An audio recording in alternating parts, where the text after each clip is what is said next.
ने कार्य शुरू किया, उसी की प्रेरणा से काम आगे बढ़ा।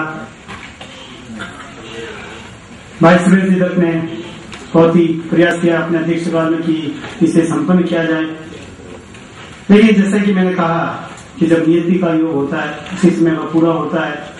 पुरुषार्थ में हमारे भाई प्रकाश जी जोगर ने बहुत कार्य किया, भाई सुरेश जी दत्त ने कार्य किया, और पुरुषार्थ में भाई बंसी जी तितलिया ने भी कोई कम श्रम नहीं किया, उनकी पूरी टीम ने पूरा किया।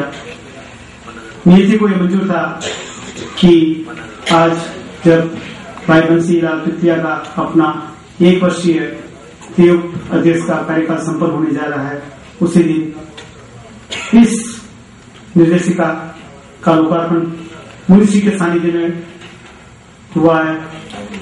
ये मुनिशी का मैं समझता हूं कि बहुत ही बड़ा हमें सभी युवाओं के प्रति जो प्रेरणा स्रोत है, इसी के अनुरूप गत वर्ष आचार्य श्री महाप्रज्ञा जी के जन्म दिवस प्रज्ञा दिवस के अवसर पर तमिलनाडु निर्देशिका का विमोचन का लोकार्पण एक बड़े भव्य कार्यक्रम में कामराज मेमोरियल हॉल में संपन्न हुआ।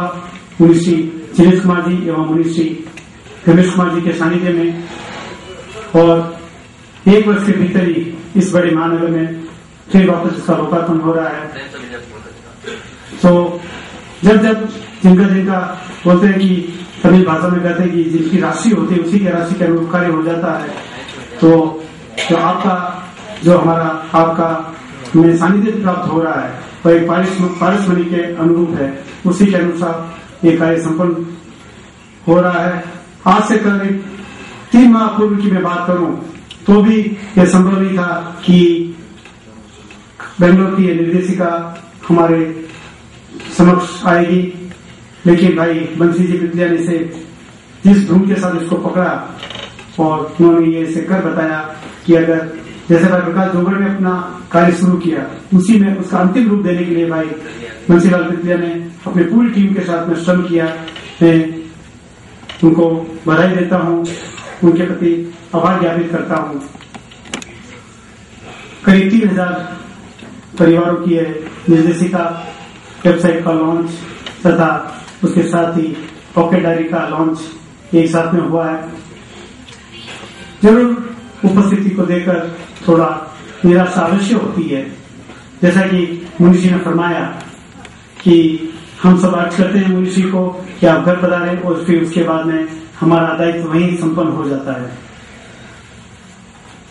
मैं बात नहीं रखना चाहता था, लेकिन मेरे मन में बार बात आ रही है, इसलिए मैं रखना चाहूंगा भी कि आज किन्हीं के घर में आप पधारे, मुनिशी पधारे, तो वहां से मुनिशी अगर यहाँ पधारे, उन्हीं के घर के वाले लोग अगर यहाँ नहीं उपस्थित हो तो ये हमारे लिए एक बहुत बड़े खेद की बात है, क्योंकि मनुष्य जीवन मिलना बहुत ही दुर्लभ है।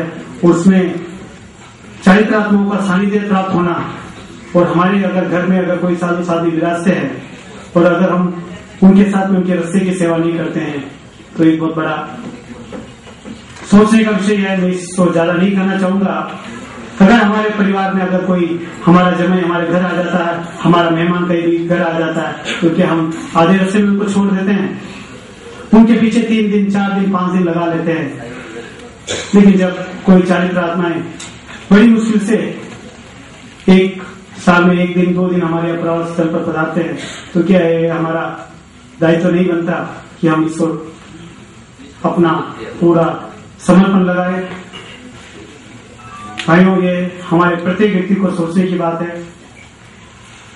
ये जो डायरेक्टरी बनी है वो 2008 2800 परिवारों के आसपास के लोगों के लिए बनी है, तो ये हमारे बेंगलोर के प्रत्येक परिवार का ये दायित्व होता कि मैं मुनिशी के सानिध्य में मैं प्रवचन का तो लाभ मिलता ही मिलता, साथ ही कार्यक्रम को देखने का भी उन्हें आनंद आता है। खैर, सबकी अपनी अपनी मानसिकता, अपनी अपनी बात, मैं इस बात को